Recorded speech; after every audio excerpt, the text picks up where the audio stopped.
الأمور محدثاتها وكل محدثة بدعة وكل بدعة ضلالة وكل ضلالة في النار. Saudaraku seiman, ikhwani wa akhwati fillah. Kembali lagi kita mengkaji kitab Sayyidul Khatir karya Abul Faraj Ibnul Jauzi rahimahullahu ta'ala. Kita sekarang sampai kepada pasal kita terjemahkan ke dalam bahasa Arab menuju bahasa Indonesia menuju gerbang kematian. Qala al-muallif rahimahullahu ta'ala, ya. Penulis mengatakan al-wajib 'ala al-'aqil, wajib bagi orang yang berakal, akhdul uddati lirrahil, menyiapkan bekal untuk perjalanan akhirat.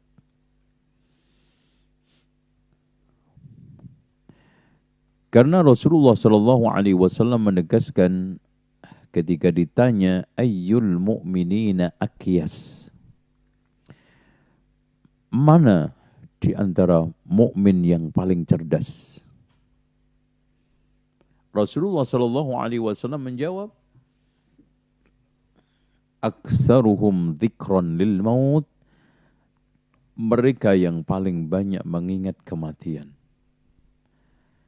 Jadi orang yang cerdas adalah orang yang paling banyak mengingat kematian, bekal kematian, dan kehidupan setelah kematian. Dari sini kita bisa ambil mafhum mukhalafah. Orang yang paling jahil adalah orang yang tidak pernah berpikir tentang kematian, tidak menyiapkan berbekalan setelah kematian, tidak mencoba untuk menelusuri kehidupan setelah kematian.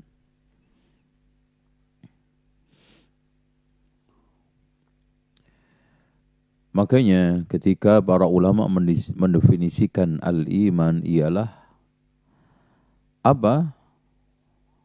Para ulama memberikan satu definisi, al-iman tidak lain adalah al-amalu bit-tanzil, mengamalkan at-tanzil,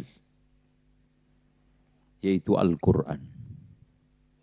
Wal-imanu bil-jalil, mengimani kepada zat yang maha agung, yaitu Allah. Wal-isti'dadu lirrahil, siap menuju kepada perjalanan jauh, yaitu kematian. Sehingga Rasulullah sallallahu alaihi wasallam ketika ditanya, beliau menjawab, idza dakhala an-nurul qalban fasakha wa syarah. Ketika cahaya itu masuk ke dalam hati, maka hati itu akan menjadi tenang dan bahagia. Rasulullah ditanya, wa ma alamatu dzalika ya Rasulullah? Apa tanda-tandanya wahai Rasulullah? Rasulullah SAW menjawab, al-isti'dadu ad-dajafi 'an daril ghurur, pelan-pelan meninggalkan kampung penuh penipuan, yaitu dunia. Wa mal hayatud dunya illa mata'ul ghurur, tidaklah kehidupan dunia itu hanya sekedar kenikmatan yang menipu. Tetapi sayangnya manusia itu banyak yang senang ditipu, ya,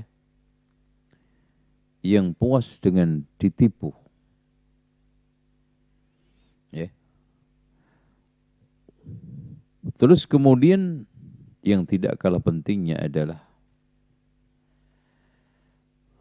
setelah al-inabatu ila daril khulud, pelan-pelan menuju kampung penuh kekekalan, yaitu akhirat. Wal isti'dadu lil mauti qabla nuzulihi, siap mati sebelum datangnya. Saudaraku seiman, perlu diketahui, perjalanan menuju Allah itu sangat jauh. Buktinya tidak ada satupun yang bisa kembali. Dan yang perlu dipahami oleh kita semua, perjalanan menuju Allah itu tidak ditempuh dengan kaki, akan tapi ditempuh dengan hati. Makin kuat hati kita, maka makin jauh jarak-jarak yang kita tempuh, makin tinggi ranking-ranking yang kita dapatkan. Makanya Allah berfirman, "Yauma la yanfa'u malun wala banun illa man atallaha biqalbin salim." Di hari di mana harta dan anak tidak membawa manfaat kecuali orang yang membawa hati yang selamat. Ya. Hati yang sehat. Itu. Itulah orang-orang yang cerdik, itulah orang-orang yang hebat. Ya.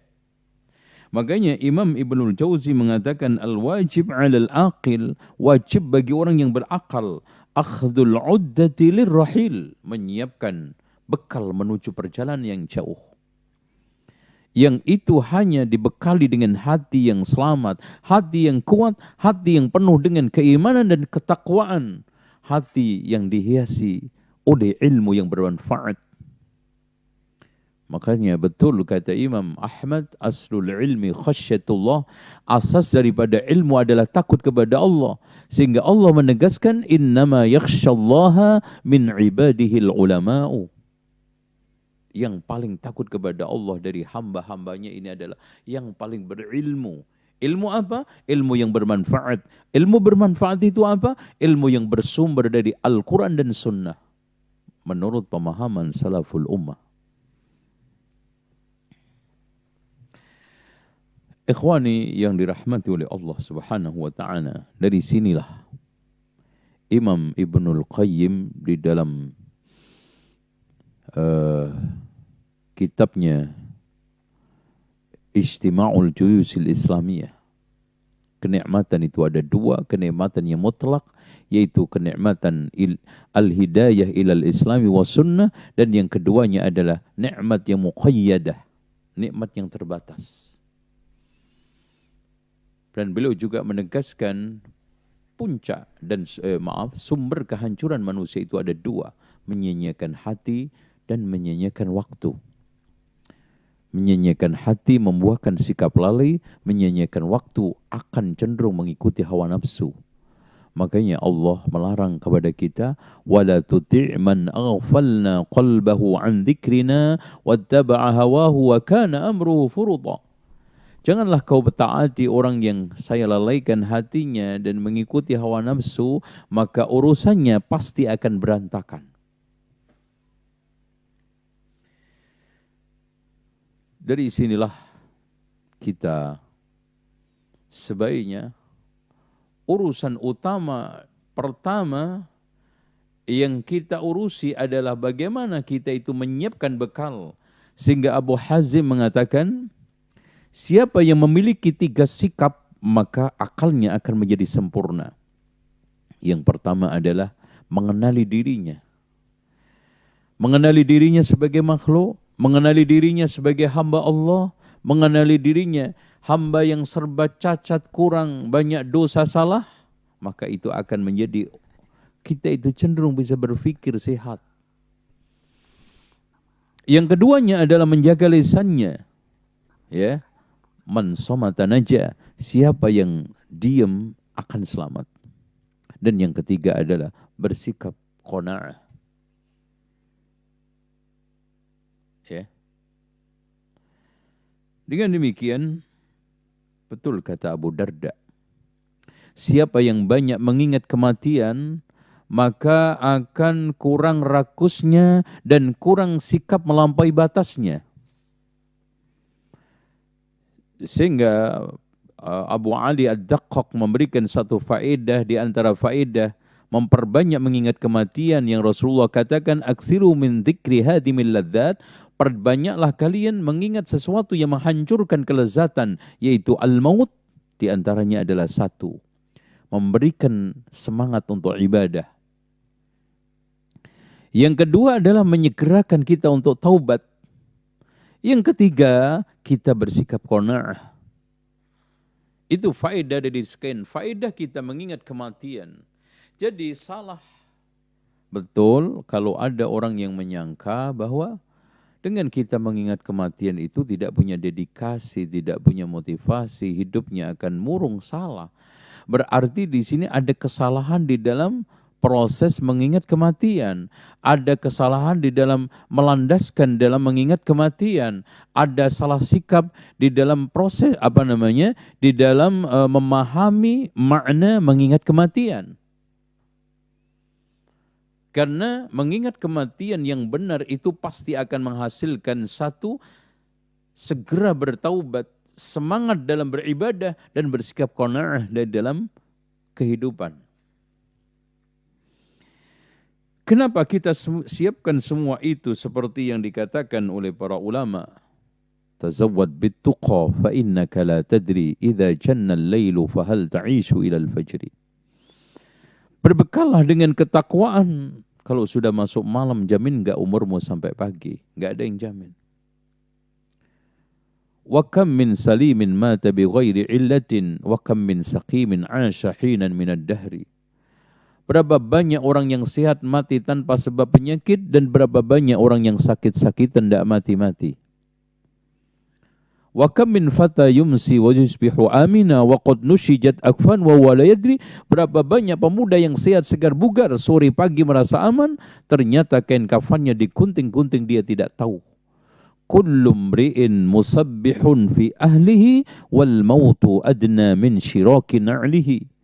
Setiap orang tersibukkan dengan urusan keluarganya, rumah tangganya, kehidupannya setiap hari, ternyata kematian lebih dekat daripada terumpah sandarnya. Ada orang tanpa sadar, tanpa ada semacam feeling atau firasat, pergi ke pasar. Ya, baru gelak tawa dia lemparkan kepada istri anaknya. Canda dan ria, dia hiasi relung rumahnya. Tidak lama kecelakaan di jalan, kemudian meninggal dunia. Itulah namanya kehidupan. Sehingga Rasulullah SAW memerintahkan kepada kita, kun fid dunya ka'annaka gharibun aw 'abiru sabil. Jadilah kamu hidup di dunia ini seperti perantau atau mampir. Hanya sekedar singgah. Persinggahan yang kita dituntut untuk mencari bekal sebanyak-banyaknya. Kemudian ketika kita naik kapal untuk berlayar kembali, maka kita mendapatkan bekal yang cukup untuk kehidupan nanti ketika sudah mendarat di pantai terakhir, yaitu akhirat.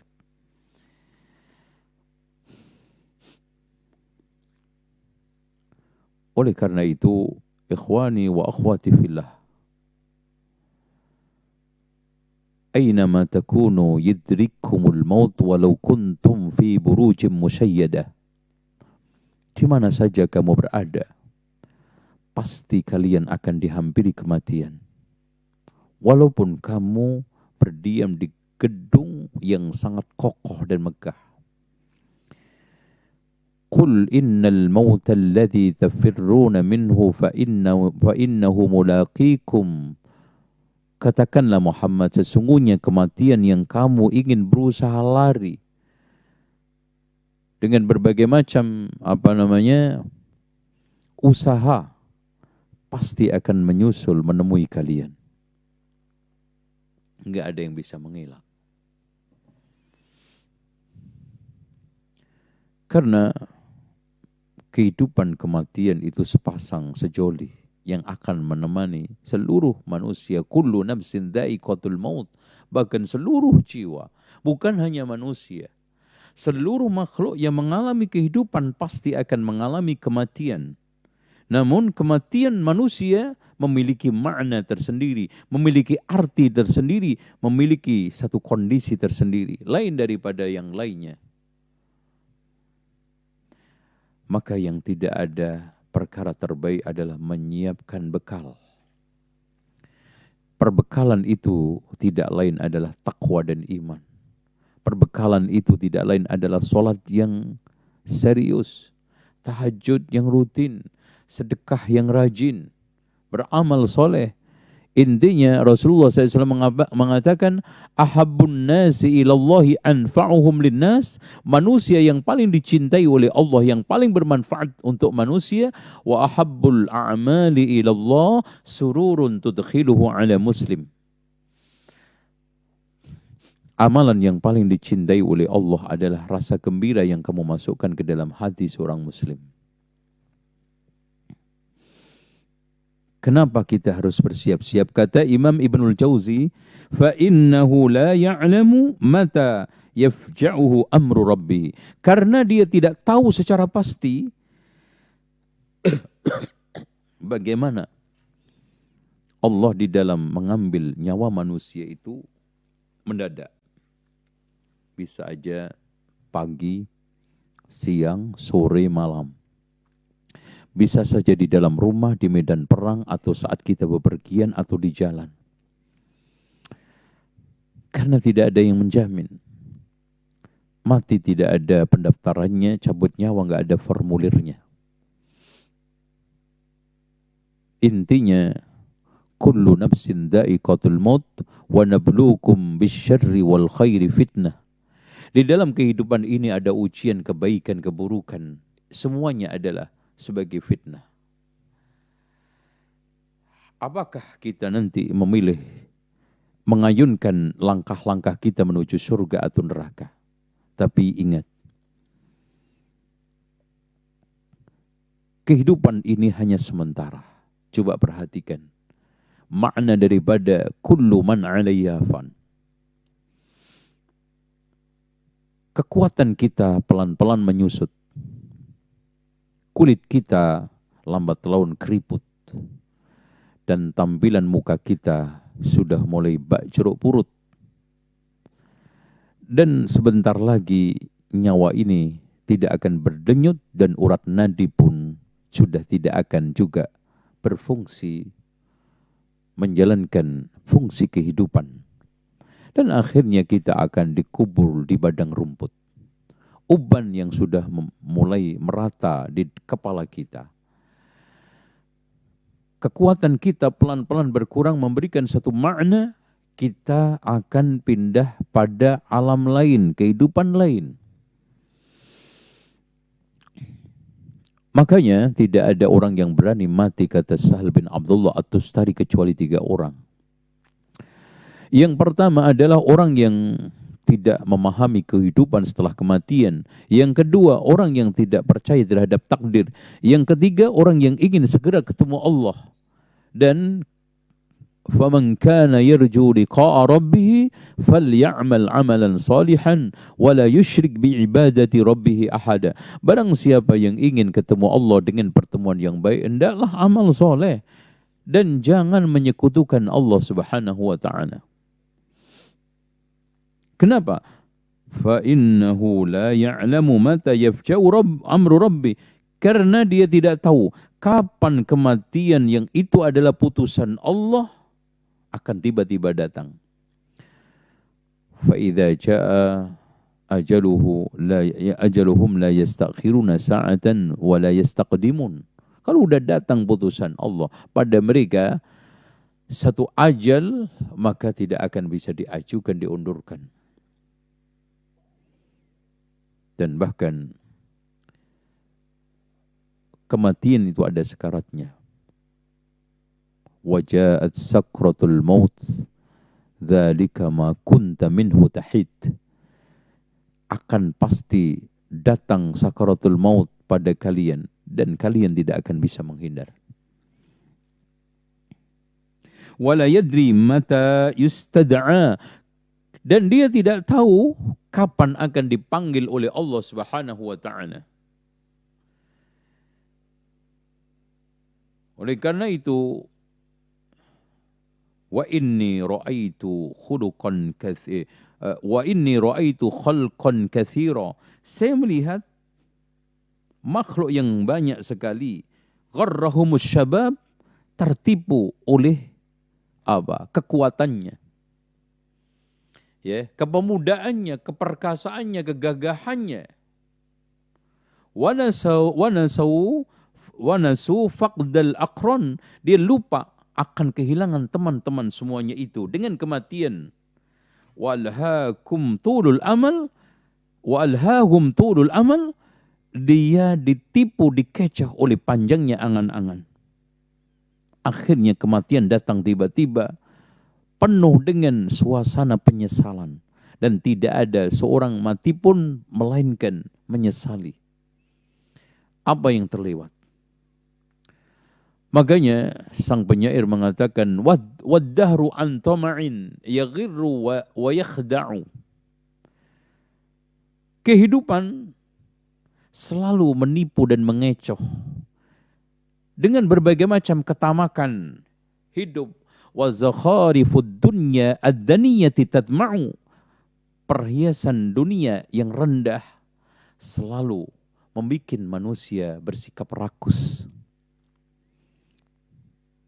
Dan rakus itu tidak ada ujung pangkalnya, dan rakus itu selalu adalah jelek. Makanya kata para ulama, seandainya rakus itu bisa diajak ngomong, kalau dia ditanya, wahai rakus, siapa orang tuamu? Dia akan menjawab, ragu-ragu terhadap takdir. Kemudian ditanya lagi, apa profesimu wahai rakus? Dia akan menjawab, mencari kehinaan. Dan kalau dia tanya lagi, apa tujuan akhirmu? Terhalang dari harapan. Itu orang-orang rakus. Makanya Rasulullah Shallallahu Alaihi Wasallam menggambarkan rakus itu madibani ja'iani. Tidaklah ada dua serigala yang sedang kelaparan dilepas ke dalam satu kambing, masih lebih sadis orang yang gila harta, ambisi kedudukan, mengorbankan agama, nilai-nilai yang dia perjuangkan harusnya dalam kehidupan. Dia korbankan kejujurannya, dia korbankan kesarjanaannya, titelnya, hanya demi ambisi dan tamak. Padahal semuanya akan berakhir dengan kepunahan. Yang katanya Abdullah ibnu Mutarrif, sesungguhnya tidaklah ada satu kenikmatan pun melainkan tersentuh oleh kematian. Maka kejarlah kenikmatan yang tidak pernah tersentuh oleh kematian, yaitu nikmat surga.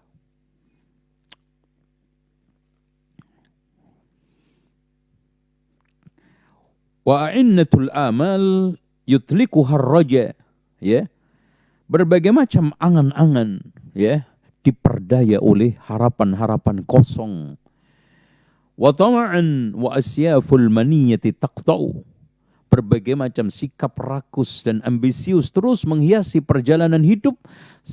Ternyata pedang-pedang kematian siap untuk menebas lehernya. Malaikat maut siap untuk menjemput dia kapan saja.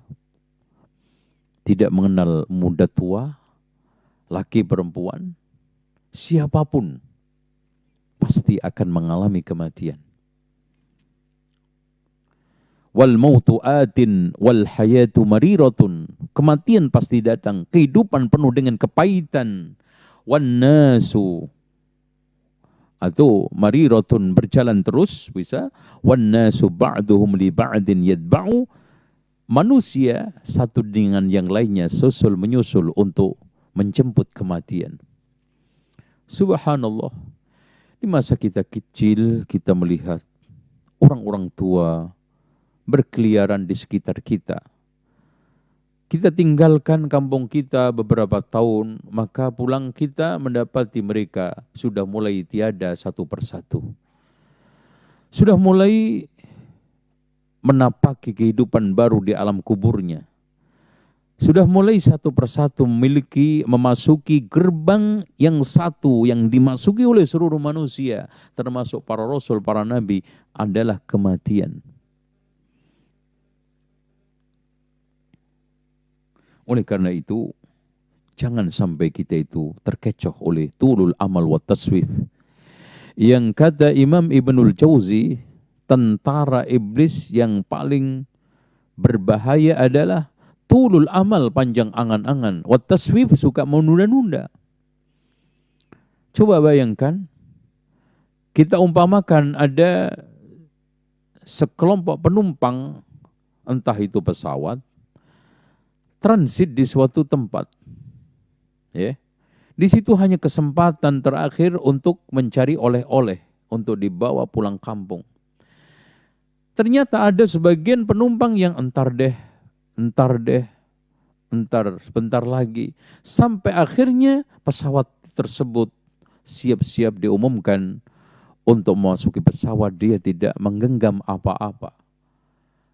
Dia masuk ke dalam pesawat penuh dengan kekecewaan, tangan kosong, pulang tidak bisa menyenangkan dirinya, keluarganya, karena tidak membawa oleh apapun.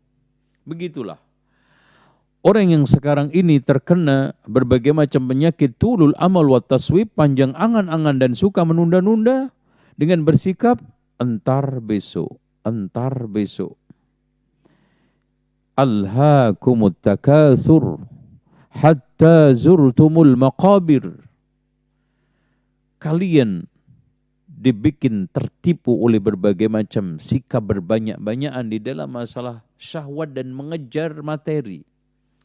Kemudian lupa sesuatu yang besar, yang penting, yang bermanfaat dalam waktu yang sangat panjang, yaitu amal soleh. Makanya Rasulullah SAW, alhaakumut takatsur, telah melalaikan kalian sikap berbanyak-banyakan sehingga kena tulul amal wa taswib, panjang angan-angan dan suka menunda-nunda, yang akhirnya dia mengatakan yaqulu ibnu Adam mali mali, anak Adam mengatakan hartaku hartaku. Walaysa laka minal mal, sebetulnya kalian tidak memiliki harta yang sebenarnya kecuali salah satu di antara tiga. Ma akalta faqad afnaita, yang kamu makan suatu ketika akan menjadi kotoran. Kalau kita hidup hanya untuk makan yang akhirnya toilet, terinakah? Kalau kita beraktivitas siang malam, menguras tenaga, memeras keringat, kemudian akhirnya yang kita cari ujung-ujungnya adalah toilet. Kenapa kita harus berkuliah, bertitel, kalau hanya mencari makan? Sementara mungkin monyet-monyet yang berkelantungan di hutan-hutan, di pohon-pohon itu lebih pintar nyari makan daripada kita yang berpendidikan.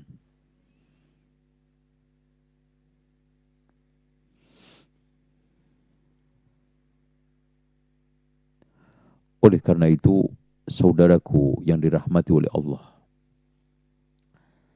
mari kita bersama-sama ya sekarang ini mencoba kembali lagi ya, menyiapkan bekal menuju kepada Allah Subhanahu wa taala dengan bekal yang cukup, yang tidak lain adalah tazawwad bittuqa, berbekalah dengan ketakwaan. Fa innaka la tadri idza janna al-lailu fa hal ta'ishu ila al-fajri. Karena si antara kalian kalau sudah masuk malam enggak jamin umur kita sampai pagi. Baik, kita lanjut ucapan Ibnul Jauzi. Wa rubbama qala al-alimul mahad li nafsihi. Bisa jadi atau boleh jadi ada seorang terpelajar yang mencari ilmu yang hanya untuk ilmu, bukan untuk diamalkan, bukan belajar untuk manusia, bukan belajar untuk Islam dan kejayaan Islam, bukan belajar untuk sekarang ini menebar kebaikan, tetapi hanya untuk ilmu sekuler. Dia mengatakan ashtagil bil ilmi, saya sibuk mencari ilmu al-yauma sekarang, summa a'malu bihi ghada, kemudian nanti saya amalkan di akhir hayat saya, menjelang saya pensiun atau macam-macam. Fayatasahalu fi zalal, dia bermudah-mudah di dalam berbagai macam penyimpangan. Bihujjatir roha, dengan dalih istirahat. Ya, cari kepuasan dululah ya. Kita mumpung masih muda ya. Puas-puasin dululah gitu kan. tahajud itu kan miliknya orang tua, itu. Zikir itu kan kebiasaan nenek-nenek, kakek-kakek. Baca Quran itu kan bukan dunia kita. Udah kita puas-puasin dulu. Nas'alullahal afiyah. Betapa banyak di depan kita anak-anak muda yang akhirnya meninggal dunia. Betapa banyak orang-orang yang masih gagah perkasa akhirnya dijemput oleh kematian. Berapa banyak akhirnya kita tidak tahu selang 1 tahun, 2 tahun penyakit menjemput kita. Akhirnya kita tidak berdaya. Wa yuakhirul uhbah li tahqiqi taubah. Menunda persiapan untuk mewujudkan taubat. Itu, ya. Dan ntar deh kita puasin dulu. Taubat nanti. Kan kita belum puas, ya. Belum puas main perempuan. Belum puas sekarang dengan narkobanya, dengan khomernya, dengan maksiatnya. Itu kan gitu. Ntar juga kita akan sadar sendiri, entar juga kita akan jadi baik sendiri. Kalau sudah berkeluarga, punya anak, kita juga akan dewasa sendiri. Syaitan menghiasi kita. Ya, syaitan menghiasi kita. Zuyyina linnasi hubbus syahawat. Itu betul-betul terwujud dalam keadaan atau dalam diri orang yang seperti ini. Sehingga menunda taubat yang itu adalah rahmat dari Allah. Bagaimana tidak rahmat? Qul ya ibadiyalladzina asrafu ala anfusihim la taqnatu min rahmatillah. Katakanlah Muhammad, wahai hamba-hambaku yang telah mengotori dirinya, merusak dirinya dengan berbagai macam kemaksiatan, jangan putus asa terhadap rahmat Allah. Bagaimana tidak rahmat? 70 tahun kesalahan yang kita perbuat dihapus oleh Allah dengan taubat kita sehari. Dengan kebaikan taubat sehari. Allahu Akbar. Dan kebaikan 70 tahun yang kita lakukan gak akan dihapus oleh Allah dengan kemaksiatan kita sekali. Bukankah banyak di antara kita menyanyikan rahmat Allah?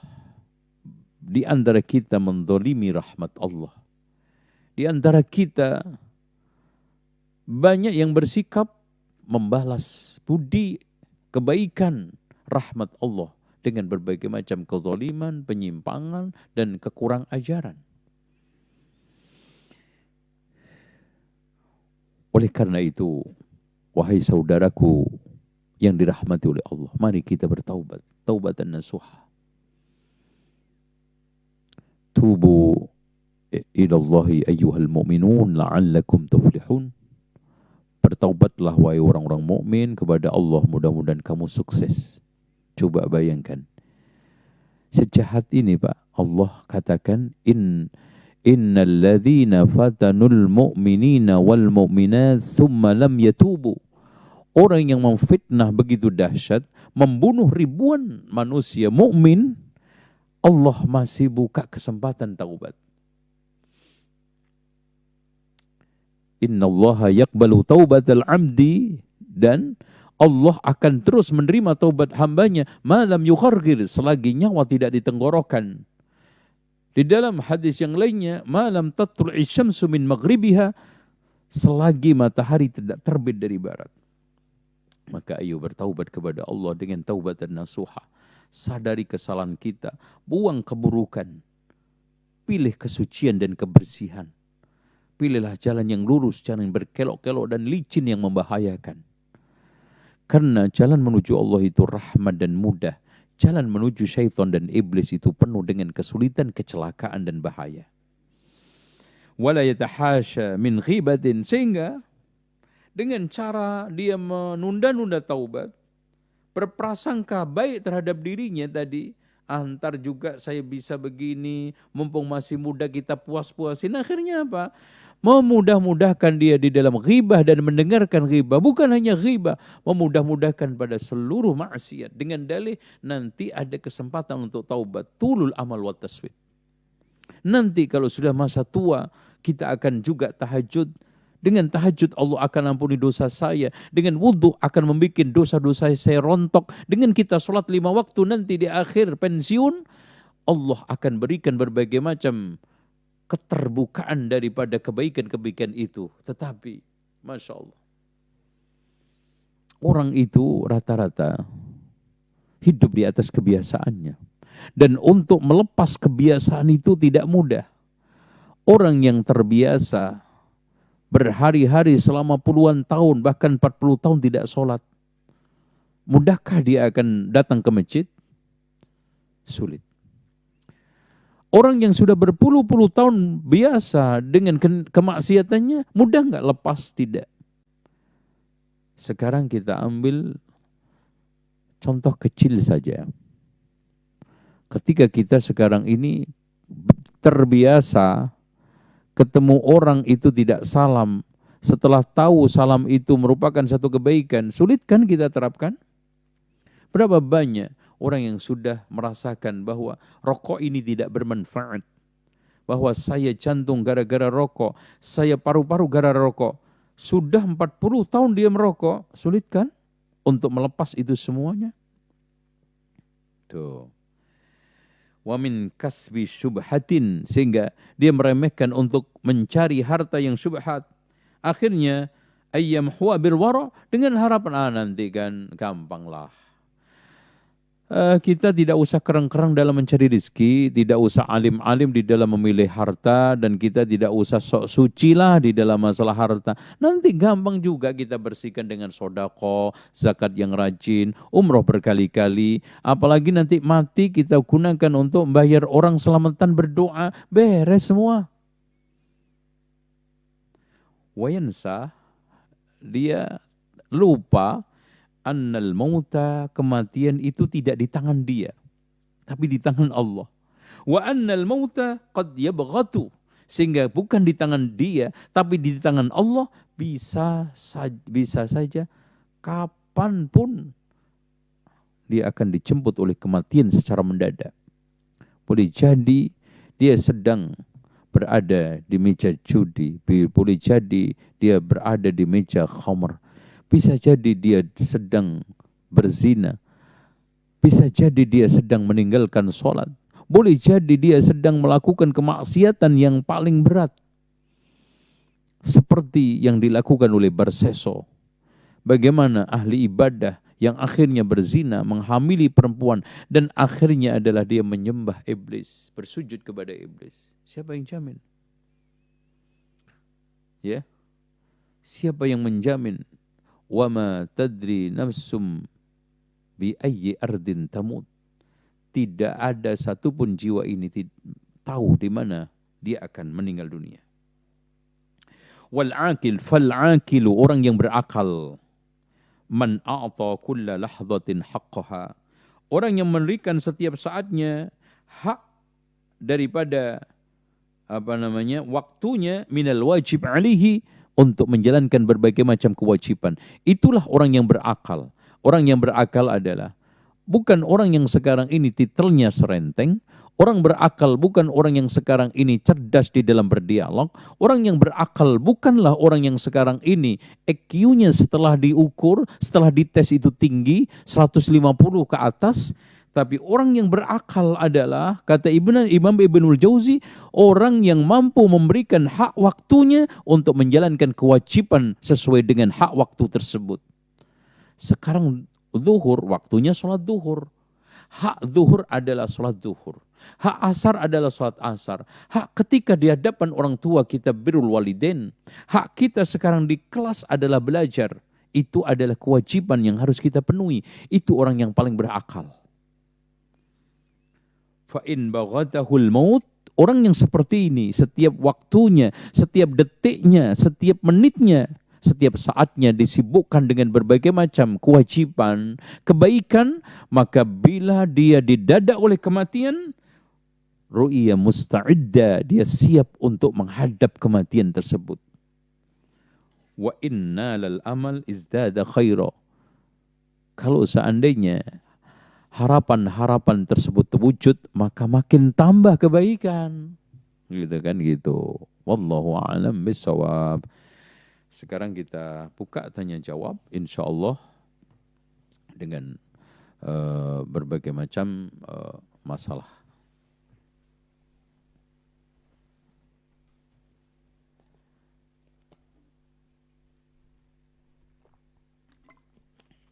Mas, oke. Udah.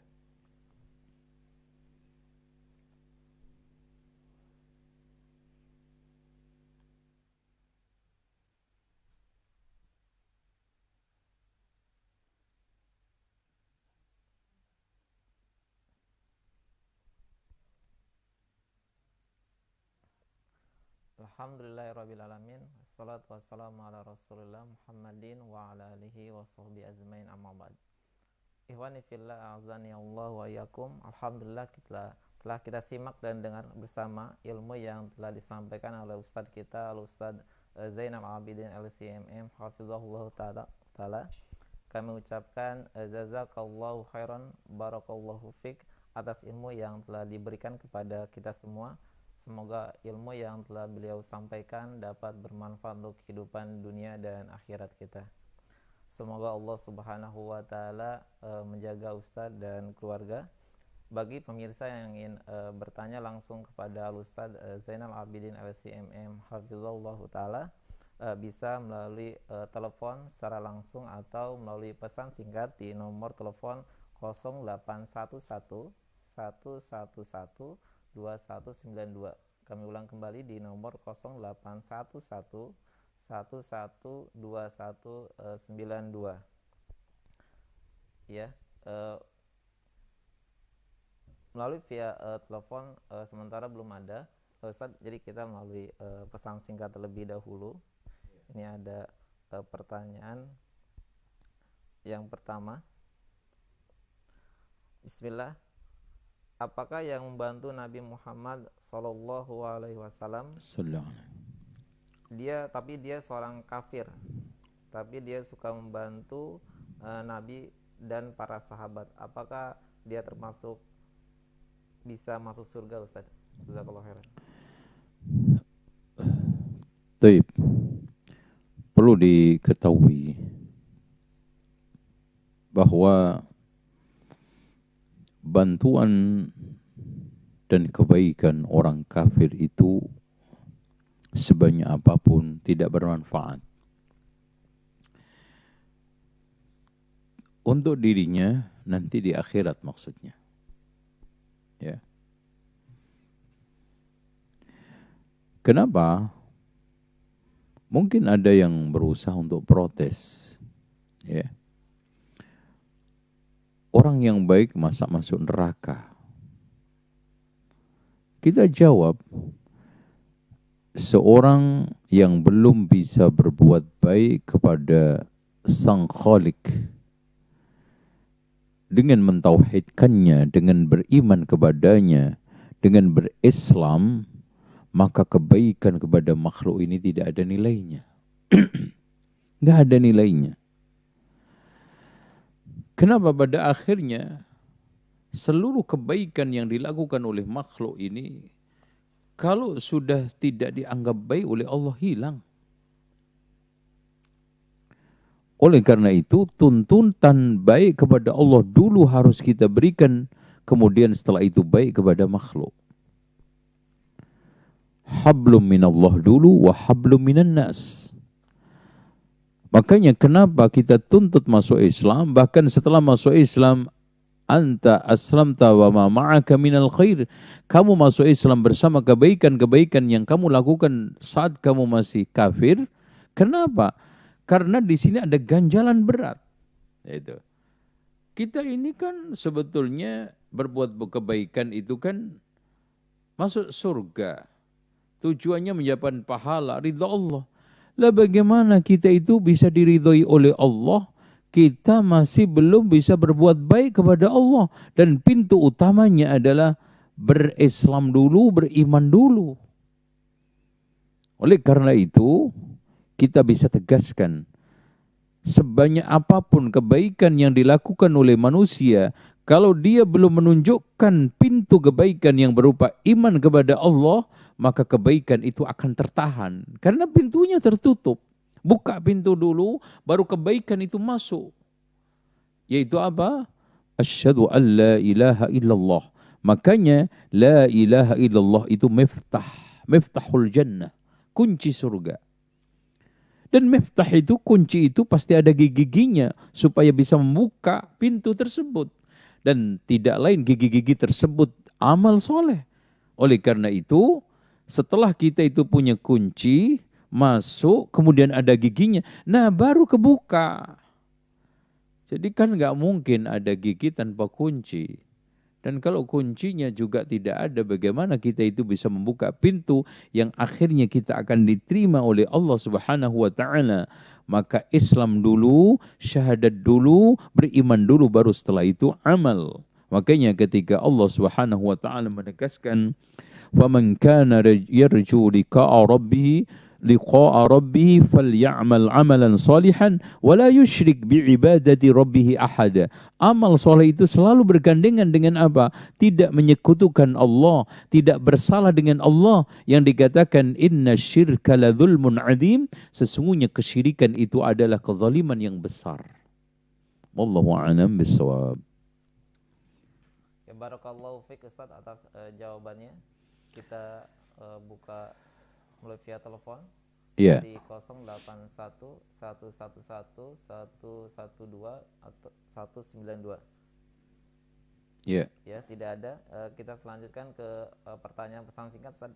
Iya, silakan. Assalamualaikum warahmatullahi wabarakatuh Ustaz. Waalaikumsalam warahmatullahi wabarakatuh. Bolehkah berdoa minta dimatikan Ustaz? Jazakallahu khair. Berdoa minta mati itu dilarang di dalam Islam, dalam konteks putus asa. Makanya Rasulullah sallallahu alaihi wasallam, la yatamannayanna ahadukum lil mauti lidurrin nazala bihi. Janganlah di antara kalian berangan-angan kematian karena ada satu musibah, bencana yang turun kepada kita. Berarti di sini berangan-angan kematian karena frustasi. Tapi kalau berangan-angan kematian karena satu keinginan indah untuk mati syahid, keinginan indah untuk bertemu dengan Allah, maka itu suatu hal yang tidak dilarang, bahkan dipuji oleh Allah, oleh Rasulullah, man ahabba liqa Allah ahabballahu liqa'ah.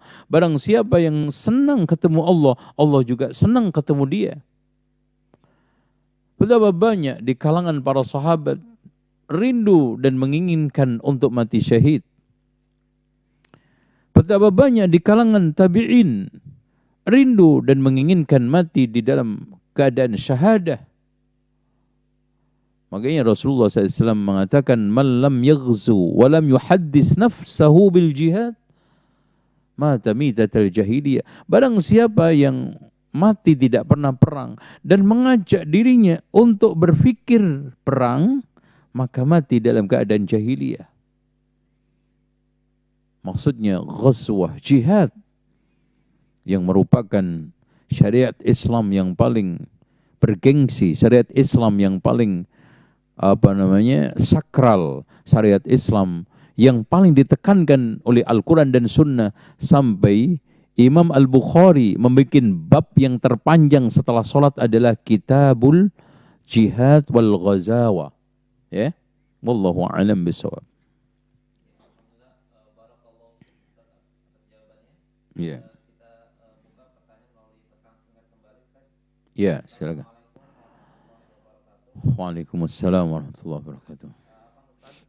Mau bertanya, qadha salat bagi yang haid, datang haid pas waktu mau salat maghrib, qadhanya bagaimana Ustaz? Jazakallahu khair. Bagi orang yang sekarang haidnya berhenti pada waktu pas maghrib, maka otomatis lepas sholat-sholat di masa haid. Dan tolong diperhatikan, terutama ibu-ibu, ucapan Aisyah ini perlu menjadi pedoman. Rasulullah SAW, Aisyah mengatakan, nu'maru biqadha'i saum wala nu'maru biqadha'i shalah.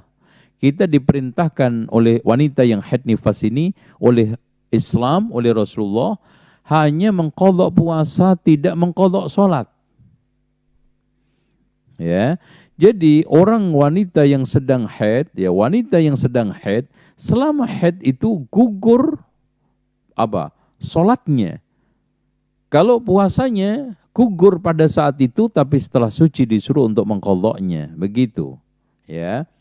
Oleh karena itu, wanita yang sedang suci pada waktu maghrib, udah setelah mandi, sholat maghrib, ya. Kalau seandainya terlewat, dijama' aja maghrib sama isya.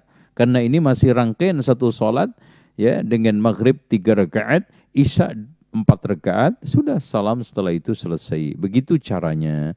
Wallahu a'lam bishawab. Ya, barakallahu fiik atas jawabannya. Ya. Kita lanjutkan kembali melalui pesan singkat. Assalamualaikum warahmatullahi wabarakatuh, Ustaz. Dari Andi Berlian Makmur dari Sumatera Selatan. Tahlil orang di antara kalian yang akan mati. Barang siapa di akhir ucapannya la ilaha illallah maka ia masuk surga.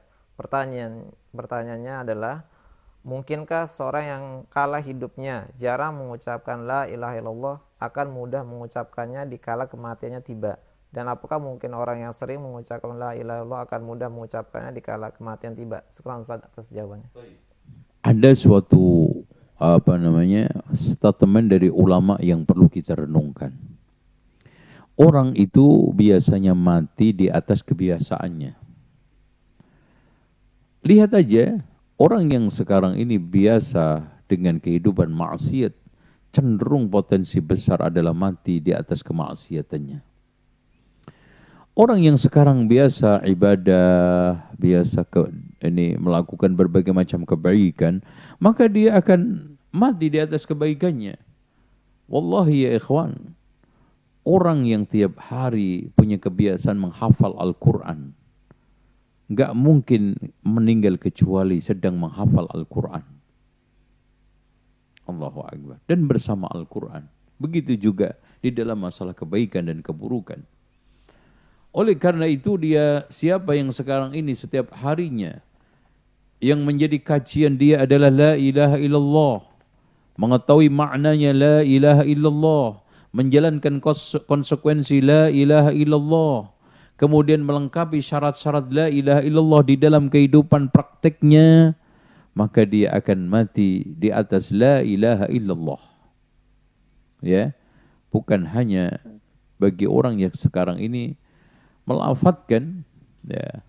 Kalau melafadzkan itu orang-orang jahiliyah dulu banyak yang bisa mengucapkan la ilaha illallah, tetapi mengenali maknanya, menjalankan syaratnya, dan juga memahami menjalankan konsekuensi la ilaha illallah, itulah surga yang menanti dia, itulah yang betul-betul man kana akhiru kalamihi la ilaha illallah dakhala jannah. Barang siapa yang akhir ucapannya la ilaha illallah, dia akan masuk surga. Wallahu a'lam bishawab. Barakallahu fiik Ustaz atas jawabannya. Ya. Kita buka melalui via telepon, mungkin ada yang ingin bergabung di 081 111 112 192. Ya, kalau tidak ada kita melalui pesan singkat kembali Ustaz. Ya. Assalamualaikum warahmatullahi wabarakatuh. Waalaikumsalam warahmatullahi wabarakatuh. Bagaimana dengan anak yang jatuh bangun dari maksiat, lalu taubat lagi, lalu jatuh lagi? Apa yang harus Anda lakukan? Bagaimana cara menahan syahwat kepada wanita? Jazakallahu khairan Ustaz atas jawabannya. Taib. Barang siapa yang sekarang ini hidupnya jatuh bangun di atas maksiat, maka jalani terus dengan taubat. Taubatan nasuha. Seandainya sekarang jatuh lagi, kemudian maksiat lagi, taubat lagi. Karena taubat yang kemarin untuk maksiat yang kemarin. Ini maksiat butuh taubat lagi. Jangan sekarang Anda dibisik oleh setan. Aduh, kalau saya begini, taubat, maksiat. Gimana nanti jadinya? Sekarang jawab. Anda mati bermaksiat dengan taubat, dibanding dengan mati nggak bertaubat, mana yang lebih baik? Otomatis mati bertaubat. Maka taubatlah kepada Allah. Bahkan dalam hadis Rasulullah SAW yang ditegaskan, ada seorang hamba yang melakukan maksiat, dia bertaubat karena dia tahu memiliki Tuhan yang bisa mengampuni dosanya. Ya Rabb, ampunilah dosaku. Allah ampuni. Bermaksiat lagi sampai berkali-kali yang akhirnya Allah katakan, i'malu ma syi'tum qad ghafartu lakum. Lakukan terserah kamu. Aku akan terus ampuni kamu selagi kamu itu bertaubat. Oleh karena itu perhatikan bagaimana kesombongan kaumnya Nabi Nuh. Bagaimana sekarang ini keras kepalanya kaumnya Nabi Nuh. Dan bandelnya dia terhadap ajakan Nabi Nuh. Nabi Nuh tetap mengatakan apa? Faqultu astaghfiru rabbakum innahu kana ghaffara yursilis sama'a 'alaikum midrara wa yumdidkum bi amwali wa banina, dan seterusnya. Nabi Nuh, Allah suruh kepada Nabi Nuh untuk tetap mengajak istighfar dan taubat. Wallahu a'lam bishawab. Ya, barakallahu fiik Ustaz atas jawabannya.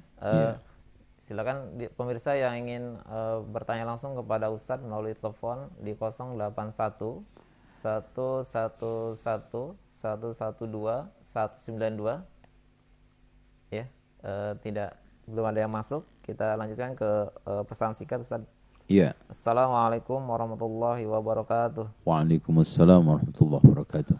Bolehkah menjaraki mempunyai keturunan dari anak pertama dengan alasan khawatir belum bisa mengurus karena anak pertama masih 8 bulan?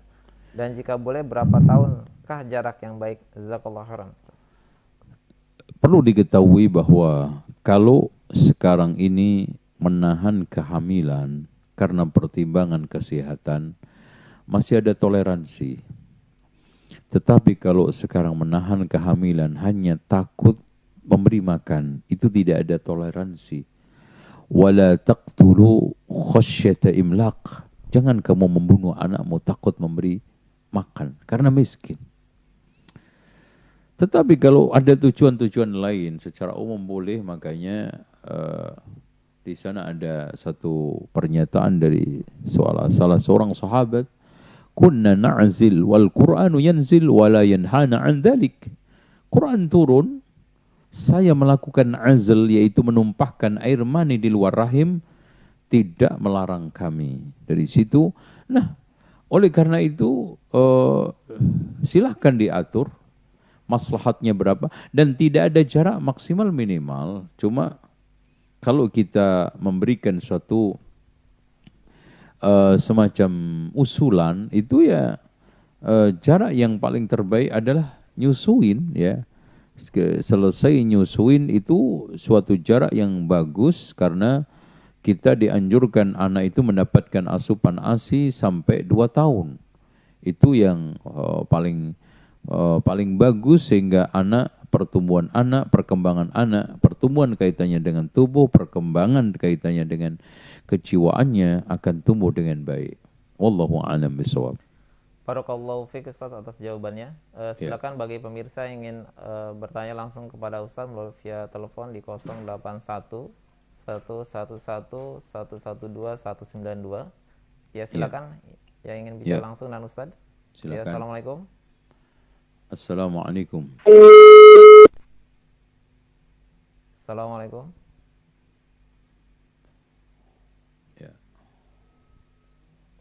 Ya, assalamualaikum. Waalaikumsalam warahmatullahi wabarakatuh. Dengan Bapak siapa? Dari mana Bapak? Dari Banjarmasin nih, Aki. Iya, silakan. Ya, dengan Ustaz. yang mau nanya masalah tentang taharah berwudu ya. Kan ada seorang ulama yang ingin memfatwakan bahwa ada keringanan untuk tidak berwudu atau tayamum kalau sedang memakai baju hazmat atau APD bagi tenaga medis. Sedangkan yang kita ketahui bahwa minimal kan kalau bersuci itu wudu atau paling enggak tayamum. Nah, sekarang ada yang mengatakan bahwa kalau Nah, kalau sedang memakai baju APD yang hazmat, boleh tidak bersuci langsung sholat saja gitu. Padahal yang kita ketahui kan harus minimal ada tayamum.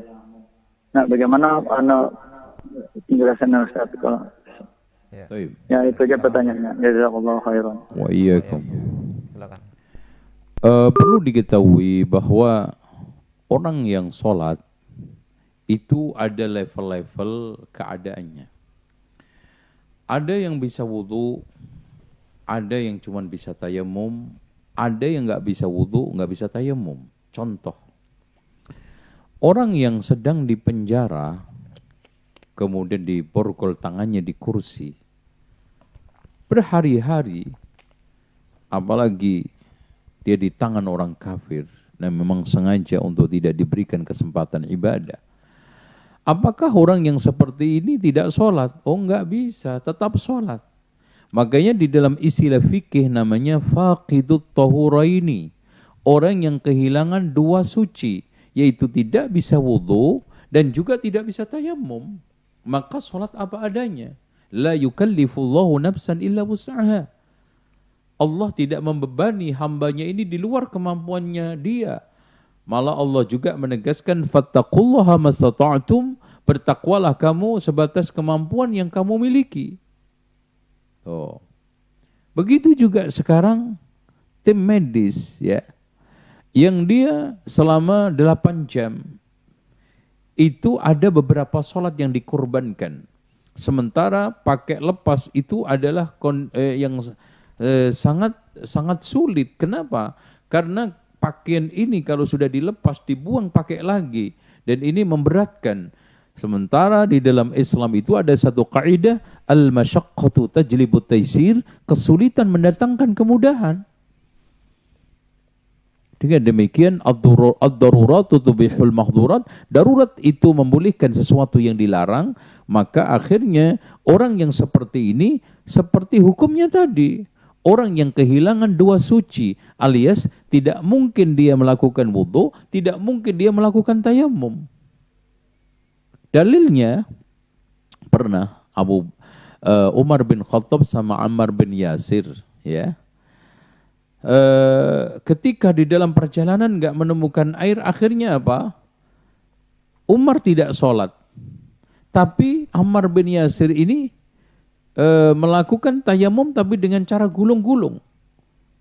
Artinya secara tata cara nggak sah, alias akhirnya sholat ini sahabat tersebut. Sahabat ini secara hakikatnya kehilangan dua suci, wudhu enggak, tayamum juga enggak benar. Sholatnya tidak disuruh oleh Rasulullah SAW mengulanginya.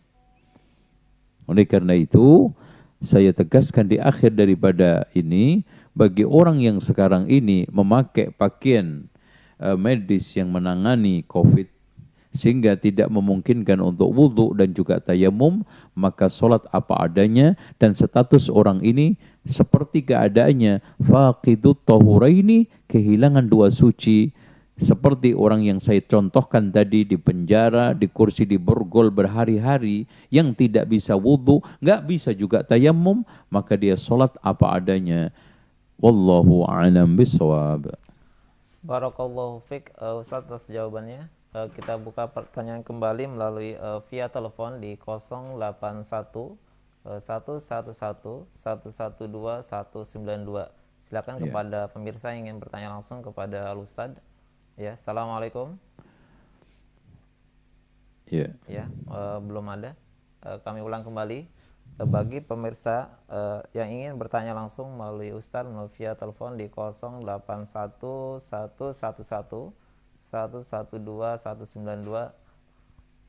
Kita ke pesan singkat selanjutnya Ustaz. Ya, silakan. Ya, assalamualaikum warahmatullahi wabarakatuh. Waalaikumsalam warahmatullahi. Saya dari Tuban mau bertanya Ustaz. Ya. Bagaimana menasihati anak? Bagaimana menasihati anak dan istri dalam kemungkaran? Saya sebagai suami sudah menasihati anak dan istri saya dalam kemungkaran, tapi mereka tidak patuh. Apakah suami ikut berdosa? Jazakallahu khairan Ustaz. Baik. Suatu kewajiban yang paling tertinggi seorang suami kepada istri anaknya adalah menyelamatkan mereka dari neraka. Itu closing. Ya ayyuhalladzina amanu qu anfusakum wa ahlikum nara. Pokoknya tidak ada suatu kewajiban yang paling mulia, paling bergengsi dan paling besar kecuali kewajiban seorang suami menyelamatkan anak istrinya dari neraka.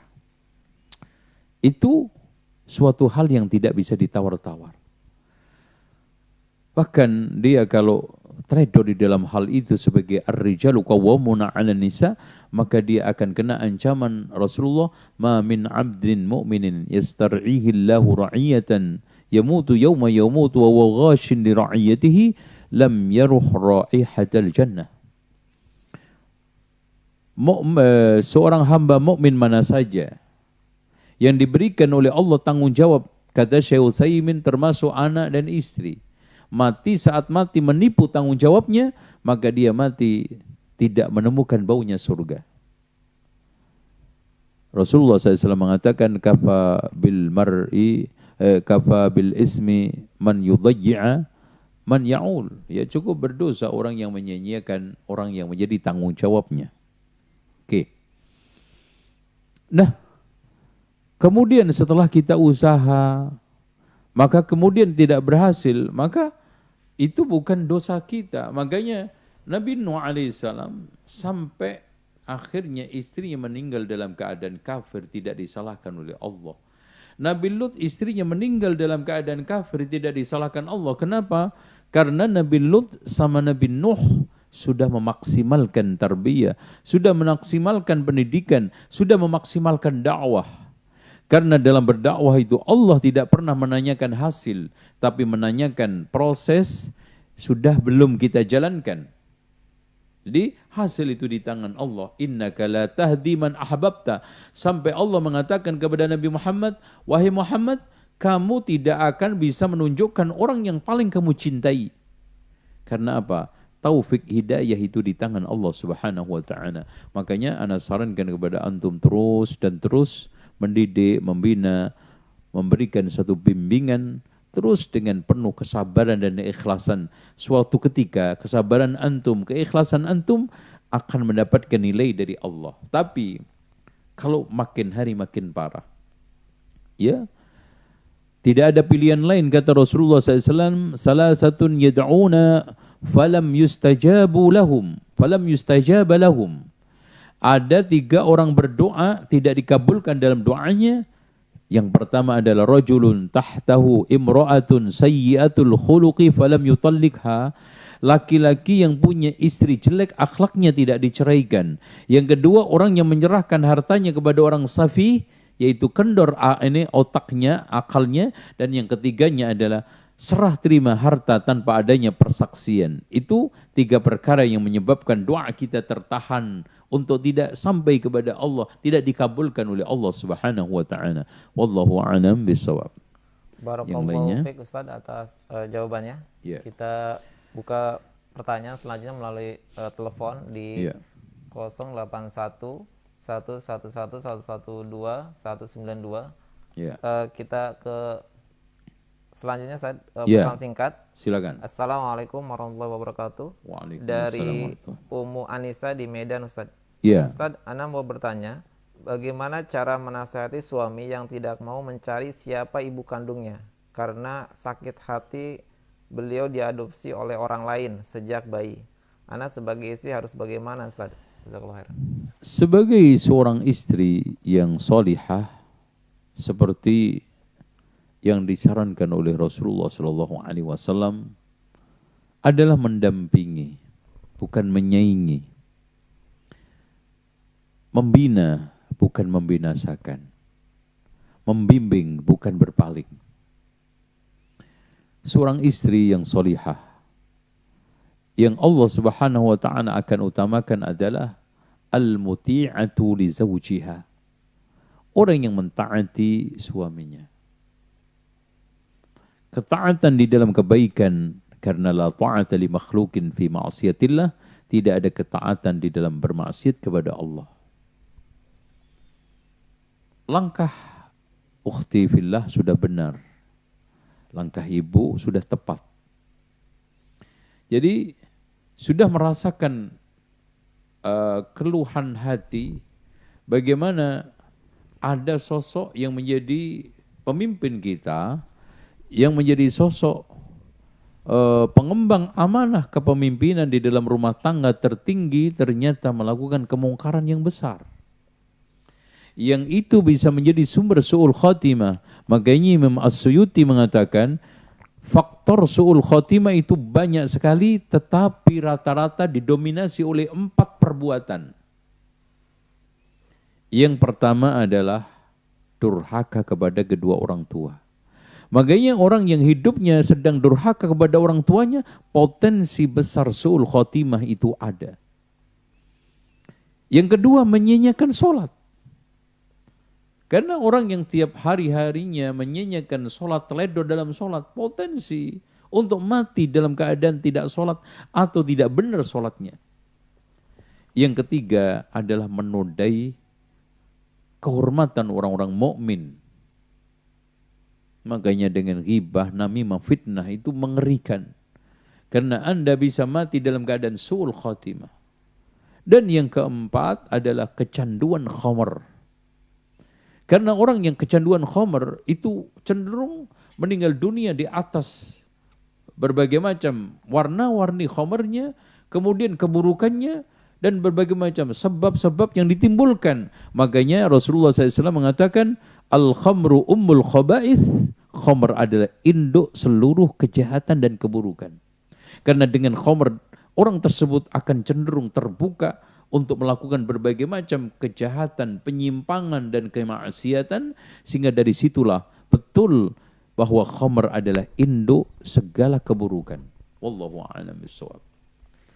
Barakallahu fiik Ustaz atas jawabannya. Bagi pemirsa yang ingin bertanya langsung kepada Ustaz, silakan melalui telepon di 081 111 112 192. Ya Ustaz, kita pertanyaan singkat selanjutnya. Iya. Assalamualaikum warahmatullahi wabarakatuh Ustaz. Waalaikumsalam warahmatullahi wabarakatuh. Ana mau bertanya dari Mukri Alam di Sumatera Utara. Iya. Hati kadang suuzon kepada Allah, tapi pikiran kita bilang tidak boleh. Bagaimana menyikapinya Ustaz? Jazakallahu khairan. Perlu diketahui ini adalah bagian daripada waswas. Alladzi yuwaswisu fi sudurin nas minal jinnati wan nas. Dan pikiran yang sering kena waswas itu adalah pikiran yang kosong dari ilmu. Pikiran yang kosong dari zikir. Pikiran yang kosong dari aktivitas kebaikan-kebaikan. Coba sekarang, kalau sekarang ini ilmu Anda cukup, zikir Anda terus, waktu disibukkan dengan kebaikan, contoh baca buku, beraktivitas, dan yang lainnya, minimal aktivitas mubah. Kita jalan-jalan, jogging, itu pikiran-pikiran itu tidak akan muncul. Pikiran-pikiran muncul itu, ya, terutama pikiran yang negatif, ketika sekarang ini aktivitas kosong, zikir nggak ada, keimanan lemah, ilmu juga lemah. Pada saat itulah yang muncul berbagai macam bisikan. Dan perlu diketahui bahwa bisikan itu ada dua. Bisikan yang datang dari malaikat, lammatun minal malak, walammatun minasyaiton. Bisikan dari malaikat, bisikan dari syaitan. Dan bagaimana kita itu bisa mengenali bahwa itu bisikan dari malaikat? Ditegaskan oleh Syekhul Islam Ibnu Taimiyah. Dari ilmu yang kita miliki yang bisa kita memilahnya. Makanya pernah, ini kisah menarik, Syekh Abdul Qadir Jailani, pada saat dia melakukan perjalanan di padang pasir yang terik mataharinya sangat panas, beliau pun sedang kehausan, tiba-tiba ada mendung yang menaunginya. Dan kemudian tiba-tiba ada suara yang memanggil, wahai Abdul Qadir Jailani, aku adalah Tuhanmu. Sejak hari ini seluruh yang saya haramkan atas hamba-hambaku khusus buatmu adalah halal. Apa yang dilakukan oleh Syekh Abdul Qadir Jailani? Ikhsa ya adu wallah, minggat wahai musuh Allah. Menghianglah mendung, kemudian keluar suara, wahai Abdul Qadir, saya menyesatkan 70 orang macam seperti kamu dengan cara ini sukses, tapi aku gagal menyesatkanmu dengan cara ini berkat ilmumu, yaitu ilmu terhadap syariat. Jadi yang memilah ini adalah bisikan dari malaikat, ini adalah bisikan dari syaitan ilmu. Kalau ilmu kita terhadap Al-Quran dan Sunnah itu kuat, nggak mungkin ada bisikan-bisikan aneh. Kalau daya pilih-pilih kita karena ilmu kita itu cukup kuat, melimpah, ini halal, ini haram, ini baik, ini buruk, ini yang benar, ini enggak benar, ini tauhid, ini syirik, ini iman, ini kufur, ini sunnah, ini bid'ah, ini taat, ini maksiat. Insya Allah kita tidak akan gampang digelincirkan oleh bisikan syaitan. Karena bisikan malaikat itu selalu mengajak kepada kebaikan, menolak keburukan, dan baik buruk itu siapa yang nakar? Apa yang gunakan untuk menakar? Ilmu. Siapa? Ulama.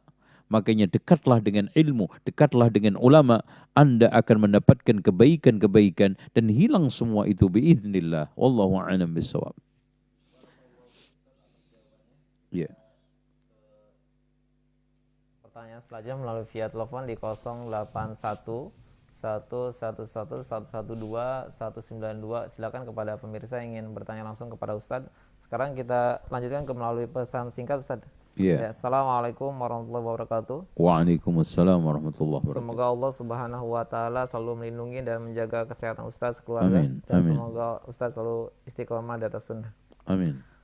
Karir kakak perempuan kami adalah wakil direktur di sebuah BUMN. Qadarullah suami beliau tidak bekerja atau menganggur. Sudah beberapa kali kami selaku adik memberikan nasihat agar segera berangkat ibadah haji, akan tetapi suami beliau belum mau memberikan izin, alasan belum siap. Pertanyaannya, bagaimana hukum ibadah haji bagi kakak perempuan kami? Di satu sisi sudah mampu, akan tetapi di sisi lain suami selaku mahram mengatakan seperti itu. Syukran Ustaz. Taib. Sebetulnya segala sesuatu itu tumbuh dari kesadaran kan gitu. Nah, kesadaran itu terketuk oleh dua pilar, kemauan dan kemampuan. Kemampuan itu didasarkan atas apa? Ilmu. Kemauan itu didasarkan atas apa? Ilmu.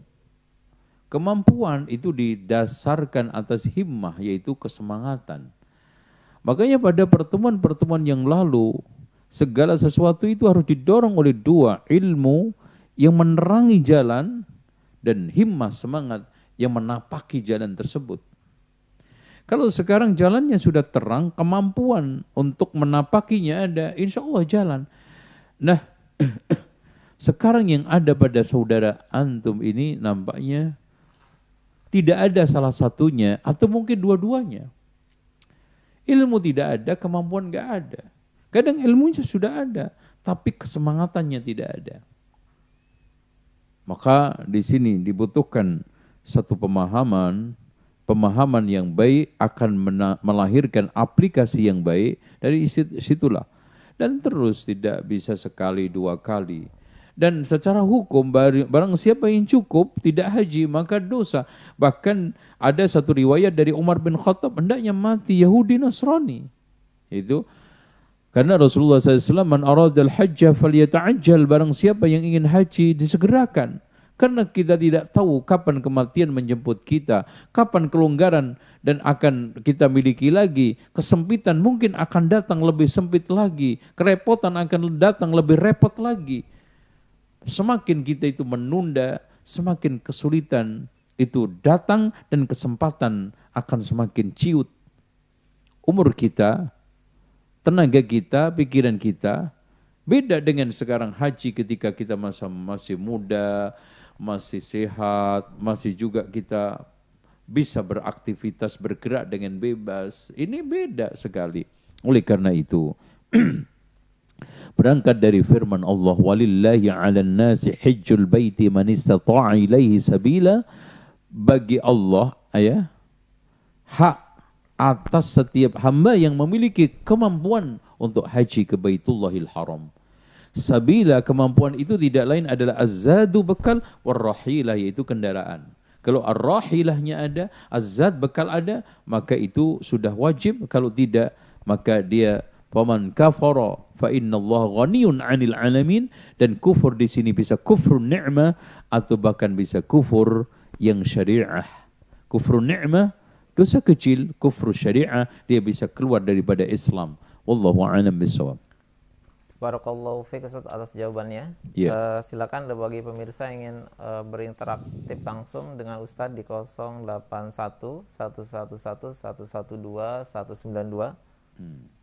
Ya, masih belum ada Ustaz. Kita lanjutkan ke pesan singkat. Ya. Assalamualaikum warahmatullahi wabarakatuh Ustaz. Waalaikumsalam warahmatullahi wabarakatuh. Bagaimana cara menahan nafsu agar tidak selalu berbuat maksiat? Sedangkan kita selalu beribadah, namun kadangkala iman anak sering turun naik Ustaz. Taib. Turun naik. Bagaimana cara mengatasinya Ustaz? Jazakallahu khair. Pertama, antum harus sibukkan dengan kebaikan. Makanya Imam Asy-Syafi'i mengatakan, saya bergaul dengan orang-orang sufi tidak mengambil faedah kecuali dua. Waktu itu seperti pedang. Kalau tidak kamu gunakan untuk menebasnya, kamu yang ditebas.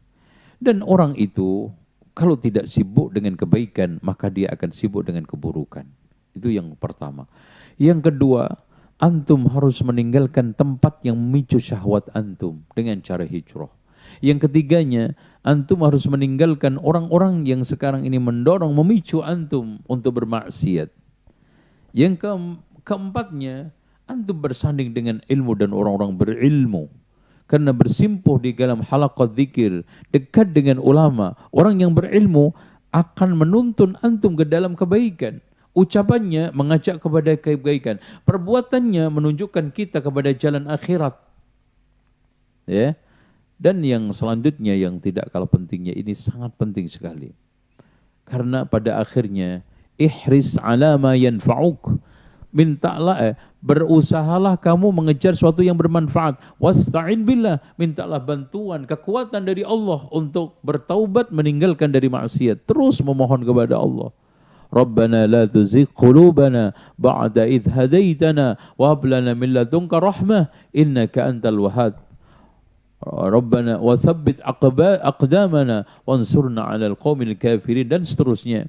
Minta keteguhan kepada Allah Subhanahu wa taala. Allahumma qsim lana min khasyatika ma tahulu bihi bainana wa baina ma'asiyatik, wa min ta'atika ma tuballighuna bihi jannatak, wa min al-yaqini ma tuhawwinu 'alaina masa'ib ad-dunya. Allahumma matti'na bi asma'ina wa basarina wa quwwatina abadan ma ahyaytana waj'alhu al-waritha minna waj'al sa'rana 'ala man zalamana wansurna 'ala man adana wa la taj'al musibatana fi dinina wa la taj'al ad-dunya akbara hammina wa la mablagha 'ilmina wa la tusallit 'alaina man la yarhamuna. Kita berdoa dengan doa-doa seperti ini dan yang lainnya, insya Allah kita akan diberikan keteguhan oleh Allah dan tidak gampang terseret ke dalam arus maksiat. Dan terakhir, antum pahami dengan baik seluruh bahaya kemaksiatan. Karena maksiat itu membawa dampak dunia, bagaimana kegundahan, kesedihan, kurangnya rezeki, badan menjadi lemah, belum lagi jauh dari makhluk, jauh dari Allah. Berbagai macam dampak ini kalau kita fahami, insya Allah kita akan keluar dari maksiat tersebut. Dan terakhir, antum baca kitabnya Ibnul Qayyim Al-Jauzi, kitab yang cukup menarik, indah, dan itu adalah jawaban dari orang yang bertanya kepada beliau, kenapa saya terus berulang-ulang dijerat oleh syahwat? Maka beliau menulis kitab yang judulnya Ad-Da'u wad-Dawa. Ya, sudah banyak kitab yang diterjemahkan, antum bisa baca terjemahannya kalau tidak tahu aslinya, dan lebih baik membaca dari aslinya karena akan lebih mendalami maksud makna daripada tulisan-tulisan Ibnul Qayyim. Wallahu a'lam bishawab. Barakallahu fiik Ustaz atas jawabannya. Kita buka pertanyaan selanjutnya melalui via telepon. Silakan. Assalamualaikum. Ya, silakan yang ingin langsung bertanya kepada Ustaz melalui via telepon di 081 ya, Assalamualaikum 1112. Ya. Assalamualaikum. Ya, silakan. Ya, dari mana, dengan siapa?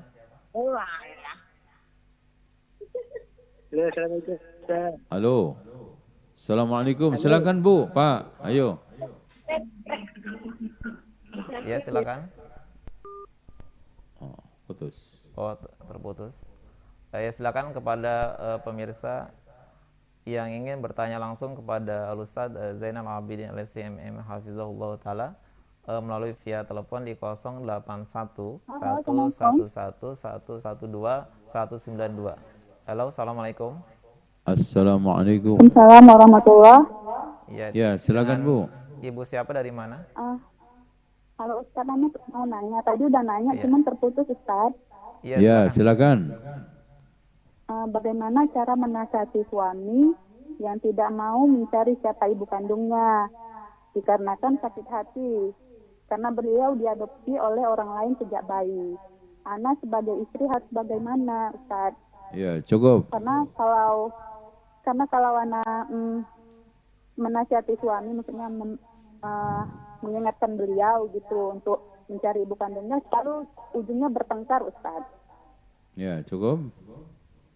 Ya gitu aja Ustaz. Ya.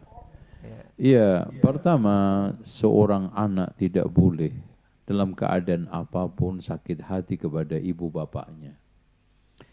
Karena sebetulnya seandainya orang tua itu hanya punya jasa, hanya melahirkan tok, itu sudah cukup anak berbuat birrul walidain. Wajib berbuat birrul walidain. Apalagi lebih daripada itu.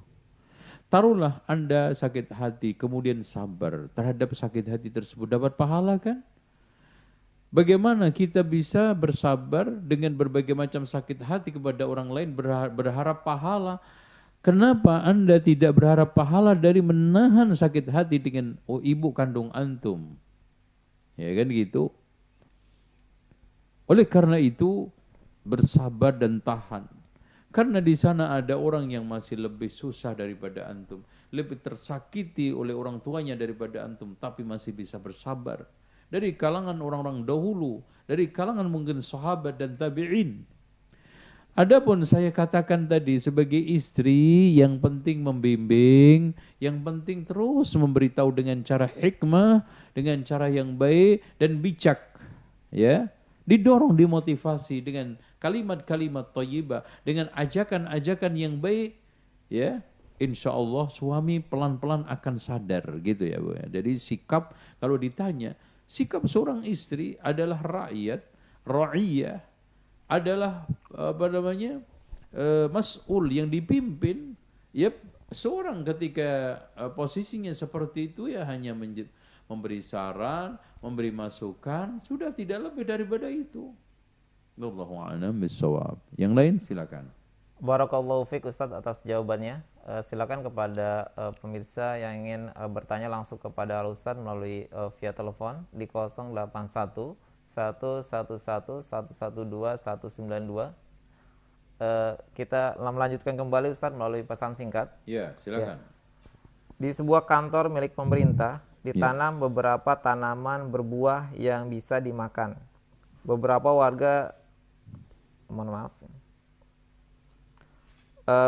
warga sekitar terkadang memakannya. Penjaga kantor tersebut tidak melarang warga untuk mengambil buah-buahan yang ada di kantor tersebut. Pertanyaannya, apakah dengan itu status buah itu menjadi halal atau bagaimana Ustaz? Jazakallahu khairan atas jawabannya. Ya, berdasarkan keumuman hadis Rasulullah, ma min muslimin yakhrisu gharsan summa ya'kuluhu tayrun aw insanun illa kana lahu sadaqah. Jadi tidaklah ada seorang mukmin yang nanam suatu tanaman dimakan oleh manusia, burung, hewan, maka itu menjadi sedekah. Yang penting di sini dimakan di tempat. Ya, para ulama menjelaskan siapapun yang makan dari buah-buahan, siapapun, jangankan milik bersama pemerintah ini, milik pribadi, kalau hanya diambil untuk dimakan itu dibolehkan. Ya. Sama di sini statusnya tadi kata Rasulullah SAW bahwa siapa yang menanam satu tanaman, ini umum, mau pribadi pemerintah, kemudian dimakan oleh manusia, berarti di tempat langsung, atau oleh burung atau hewan, maka itu akan menjadi sedekah bagi dia. Ya, oleh karena itu tidak mengapa, yang salah itu terus dikarungin ya. Itu apalagi dihabisin sepohon kemudian dijual, ini yang nggak boleh, itu ya. Kalau hanya sekedar mangga ngambil ya, tapi dengan syarat tidak merusak, ya. Tidak sekarang mangga ingin dapat satu dilempar semua jatuh yang kecil-kecil. Nah, ini merusak, ambil dipetik. Kalau nggak bisa ya sudah. Nah, kalau tanaman-tanaman tersebut sudah dikapling oleh pemerintah seperti di beberapa negara itu di fasos-fasos itu umum ditanami buah-buahan, kemudian itu diatasnamakan dinsos, yang hasilnya untuk kepentingan orang-orang cacat, orang-orang jumbo, panti-panti itu, maka kita tidak boleh mengambilnya. Itu ya. Kalau memang itu tumbuh liar di taman-taman di ini, maka kalau hanya dipetik kemudian dimakan tanpa merusak, silahkan. Tapi kalau sekarang diusung, dikarungin, apalagi dijual, itu yang dosa, itu termasuk makanan-makanan yang tidak halal buat kita, ya. Wallahu a'lam bishawab.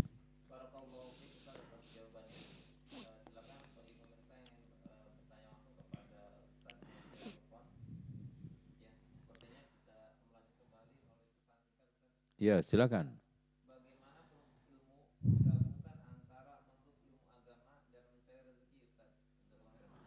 Tayyib.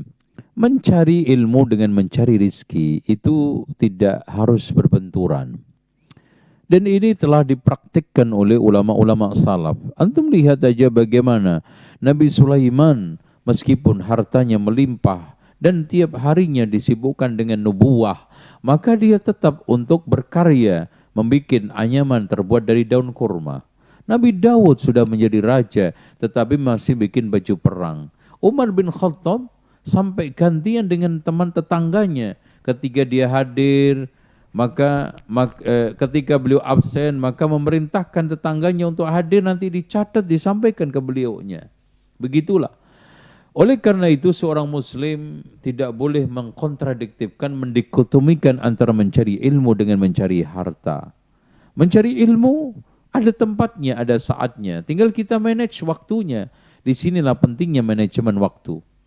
Bagaimana sekarang 24 jam kita bagi seperempatnya untuk istirahat, seperempatnya untuk maisha, seperempatnya untuk mengasah pikiran dan hati, seperempatnya untuk ibadah. Dengan cara seperti itu kita tidak akan kehilangan keseimbangan antara maslahat dunia akhirat. Lihat bagaimana Allah dengan seimbang dan cantik mengatakan, "Wabtaghi fima atakallahu darul akhirah wa la tansa nasibaka minad dunya." Carilah apa-apa yang diberikan oleh Allah ini untuk kehidupan akhirat, tapi jangan lupa menikmati apa-apa yang dikaruniakan Allah. Berupa sekarang rumah kita tinggalin, mobil kita naikin, baju bagus kita pakai untuk kebaikan-kebaikan aktivitas hidup kita. Bahkan ketika sahabat bertanya, "Ya Rasulullah, ada di antara kita yang ingin pakainya bagus, sandalnya bagus?" Tidak salah. Rasulullah tidak menyatakan itu sombong. Bahkan al-kibru batarul haq wa ghamdun nas. Yang namanya sombong adalah menolak kebenaran, meremehkan orang. Itu ya. Wallahu a'lam bishawab. Barakallahu fiik Ustaz atas jawabannya. Ya, silakan bagi pemirsa yang ingin bertanya langsung melalui Ustaz di nomor telepon di 081 111 112 192. Ya. Ya, kita lanjutkan kembali melalui pesan singkat Ustaz. Assalamualaikum warahmatullahi wabarakatuh. Waalaikumsalam warahmatullahi wabarakatuh. Ana mau bertanya, asal usul yasinan pada malam Jumat itu apa ya? Kok bisa diganti dengan yasinan dan dirutinkan? Mohon penjelasan Ustaz, jazakallahu khairan. Perlu diketahui bahwa Yasin adalah surat bagian dari surat-surat yang lainnya di dalam Al-Quran yang 114 surat. Ya. Kelebihan Yasin adalah kelebihan secara umum membaca Al-Quran yang dikatakan oleh Rasulullah. Man qara'a harfan min kitabillah falahu bihi hasanatun fal hasanatu bi 'asyri amsalihha. Barang siapa yang membaca satu huruf dari kitabullah akan mendapatkan satu kebaikan dilipatkan 10 kali. Jadi tidak ada kelebihan secara spesifik.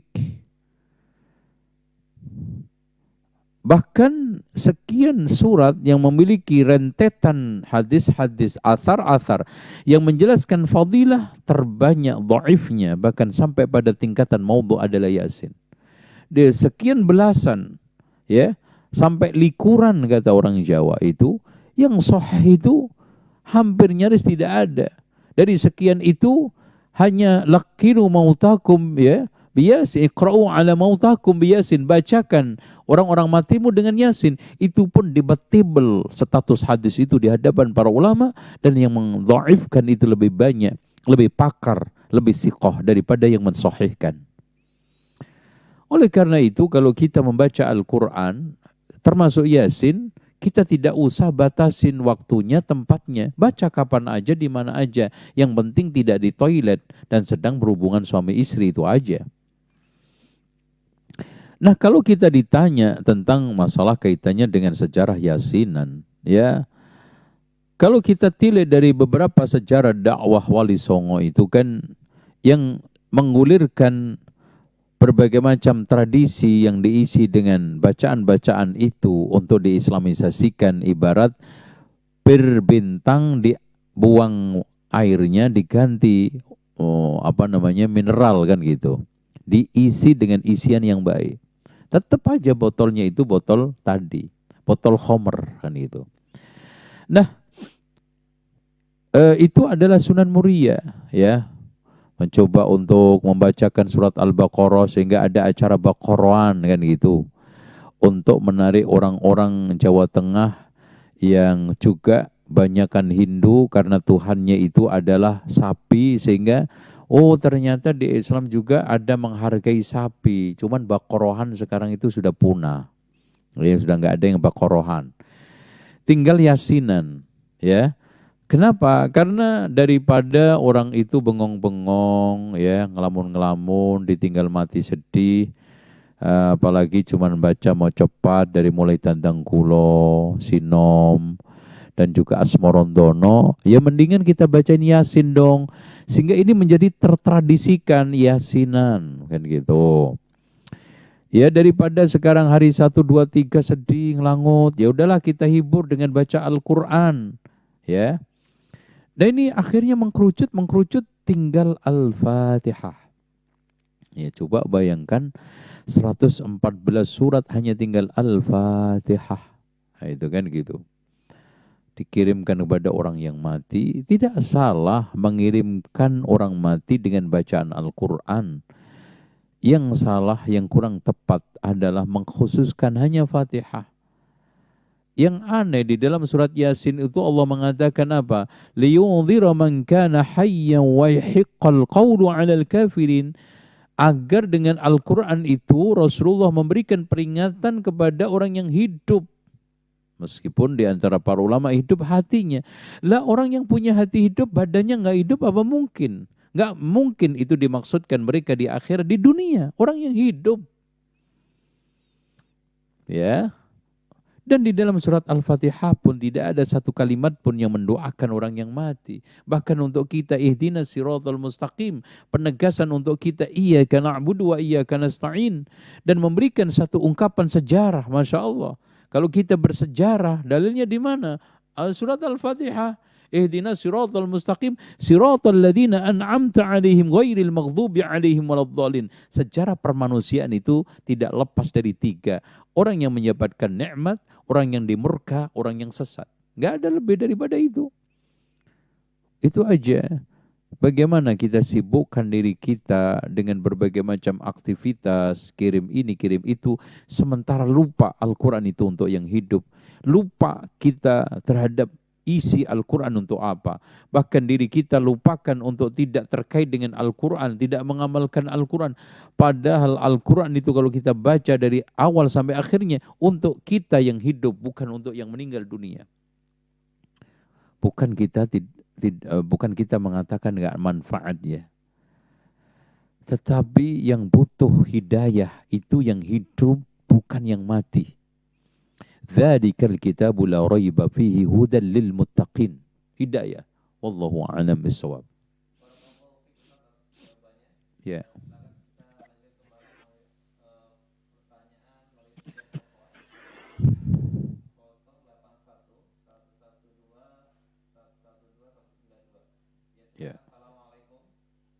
Waalaikumsalam. Assalamualaikum. Ya, silakan. Waalaikumsalam. Iya, dari Fitri di Jakarta. Ya, silakan, Pak.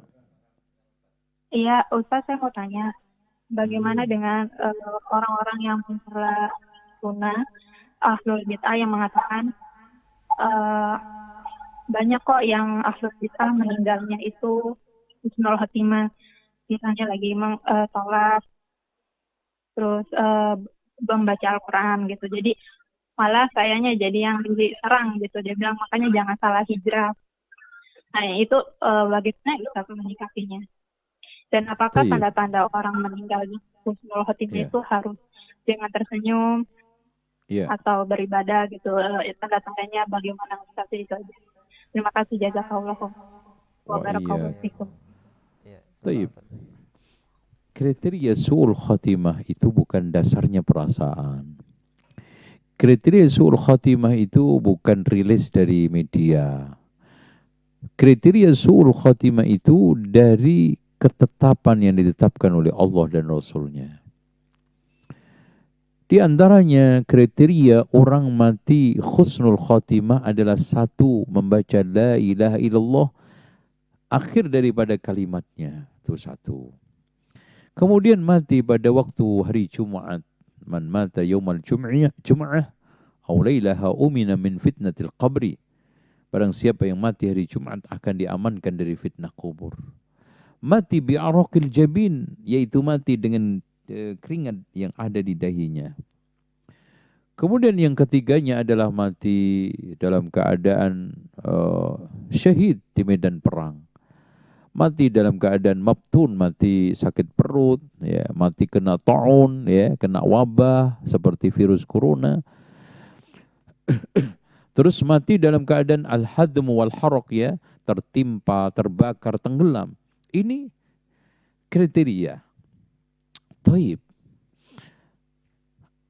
Kalau sekarang seorang muslim ahli maksiat, ada nggak potensi husnul khotimah? Ya, karena tolong dicamkan, pada akhirnya semua adalah innamal a'malu bil khawatim. Amalan itu tergantung pungkasannya. Kita tidak tahu ahli bid'ah itu menjelang meninggal dunianya punya amalan apa. Atau ada amalan-amalan yang lebih besar bisa mengalahkan, bisa menghapus kebid'ahannya tersebut. Itu Allah Subhanahu wa ta'ala yang mengetahuinya. Oleh karena itu, siapa saja yang sekarang ini mati dalam keadaan husnul khatimah, kriterianya harus dengan syariah. Tapi kalau dengan tersenyum, itu saya tidak mendapatkan satu dalil yang kokoh, ya.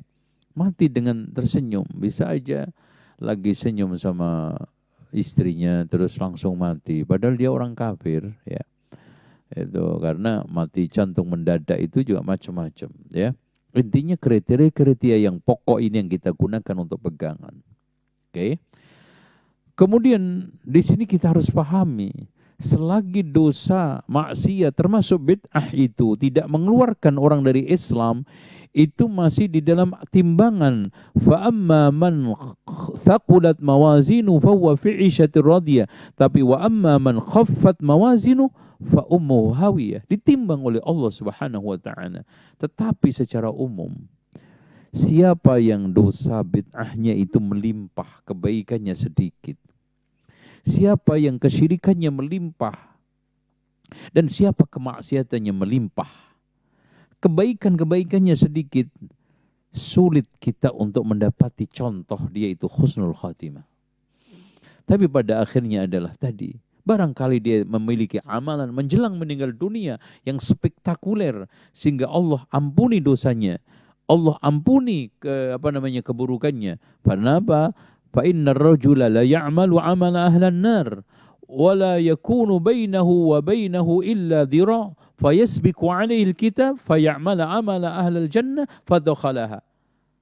Ada seorang yang nampak beramalan amalan ahli nar, kemudian tidaklah tersisa antara ajalnya dengan dia itu sehasta, kemudian takdir mendahului dia, beramal dengan amalan ahlul jannah, akhirnya masuk surga. Nah itu yang kita enggak tahu. Jadi intinya enggak mungkin Su'ul khotimahnya gara-gara bid'ahnya itu. Su'ul khotimahnya gara-gara zinanya itu. Maaf, husnul khotimah ya. Husnul khotimahnya itu gara-gara bid'ahnya. Husnul khotimah gara-gara maksiatnya. Husnul khotimah itu gara-gara dia Al-Qur'annya, amal solehnya. Itu yang harus kita camkan. Jadi jangan dibalik-balik, jangan jungkir balik pemahamannya. Enggak ada ceritanya husnul khotimahnya itu gara-gara dosanya, gara-gara bid'ahnya, gara-gara maksiatnya, tidak. Kita harus yakin, percaya bahwa husnul khotimah itu gara amal solehnya, kebaikannya, kedekatan dengan Allah, taubatnya, amal solehnya yang tersembunyi yang kita tidak tahu. Sehingga kasat mata yang kurang, yang cekak ini, yang pendek, kita dengan mudah menyimpulkan, loh Masya Allah, dia ahli bid'ah aja matinya baik kok. Kita nggak tahu. Di sana ada kebaikan yang tersembunyi antara dia dengan Allah. Atau mungkin ada amalan-amalan, taubat-taubat yang tidak tersisa antara dia dengan Allah satu hasta, terdahului oleh takdir Allah sehingga beramal amalan ahlul jannah, akhirnya masuk surga. Wallahu a'lam bishawab. Barakallahu fiik Ustaz atas jawabannya. Sekarang kita lanjut kembali melalui pertanyaan melalui via telepon di 081 111 112 112. Assalamualaikum. Ya. Ya, assalamualaikum. Assalamualaikum. Assalamualaikum. Halo. Mau nanya ini ke Ustaz? Silakan.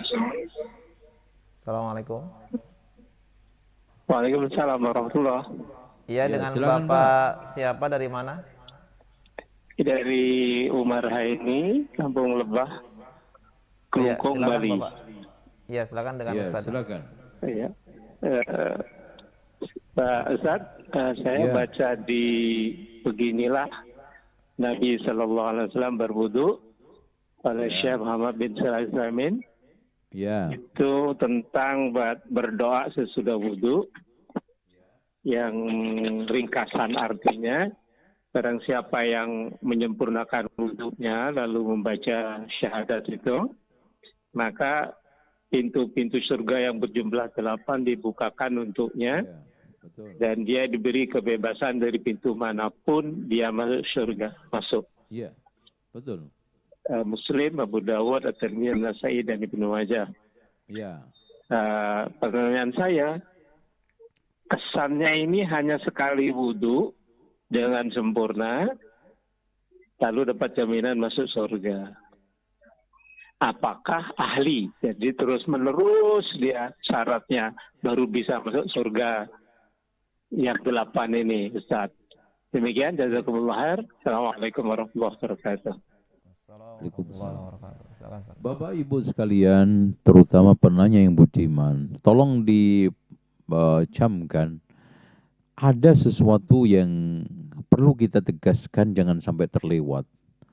Ketika kita mendengarkan nas bahwa kalau siapa yang melakukan ini masuk surga, itu maksudnya, simpelnya, amalan ini adalah amalan berganjaran surga. Siapa yang beramal itu akan dicatat pahalanya yang menyebabkan dia masuk surga itu. Nah kalau terus menerus, terus numpuk, ada tumpukan-tumpukan pahala yang diberikan oleh Allah, ya, nanti di akhirat, yang nanti akan ditimbang tadi, fa amma man thaqulat atau wa amma man khaffat, begitu. Nah, ketika amalan-amalan yang banyak ini terkena virus maksiat, dosa, dan dilihat dosa ini menghapus atau tidak. Kalau tidak, nanti ditimbang. Kalau menghapus, hilang. Di antaranya adalah innallaha la yaghfiru ayyushraka bihi wa yaghfiru ma duna dzalika liman yasha. Alias syirik menghapus semua itu. Tapi kalau dosa-dosa itu ditimbang. Siapa yang banyak kebaikannya nanti masuk surga, siapa yang banyak keburukannya masuk neraka, itu saja. Tetapi liman yasha, bagi siapa yang dikehendaki oleh Allah, diampuni kalau tidak masuk surga. Oleh karena itu, di dalam pandangan ahli sunnah wal jamaah, ada dosa-dosa yang tahta masyiatillah, tergantung kehendak Allah. Allah azab itu hak Allah, Allah ampuni itu adalah hak Allah. Dan di sana ada amalan-amalan yang menyebabkan dosa itu terampuni. Di antaranya adalah doa istighfarnya kaum mukminin setelah meninggal dunia. Keduanya adalah rintangan akhirat. Ketiganya adalah taubat istighfar. Yang keempatnya adalah musibah bencana. Banyak hal-hal yang termasuk azab kubur bisa menghabisi dosa-dosa orang tersebut. Ya, wallahu a'lam bishawab. Itu aja yang bisa kita sampaikan. Mudah-mudahan bermanfaat. Mungkin tadi pertanyaan terakhir Ustaz, silakan berkesimpulan dari. Taib. Alhamdulillah, kita akhirnya sampai pada penghujung acara di mana pembacaan Sayyidul Khatir karya Imam Ibnul Jauzi tentang masalah menuju gerbang kematian. Intinya, kita sebagai seorang muslim, tempat tinggal kita tidak selamanya di sini. Kita hanya sementara. A'maru ummati ma baina sittina ila sab'in wa aqalluhu man yajuzu dzalika. Umur umatku antara 60 sampai 70, sedikit sekali yang lebih daripada itu. Oleh karena itu, persiapan bekal menuju gerbang kematian itu yang terpenting. Mudah-mudahan pertemuan kita ini pertemuan yang dirahmati Allah, perpisahan ini jauhkan dari keruh hati dan perpecahan. Semoga Allah mengajarkan kepada kita ilmu-ilmu yang bermanfaat dan Allah jadikan ilmu yang kita pelajari pada hari ini bermanfaat. أقول قولي هذا وأستغفر الله لي ولكم وأستغفر العظيم سبحانك اللهم وبحمدك أشهد أن لا إله إلا أنت أستغفرك وأتوب إليك وصلى الله على محمد وعلى آل محمد والحمد لله رب العالمين والسلام عليكم ورحمة الله وبركاته.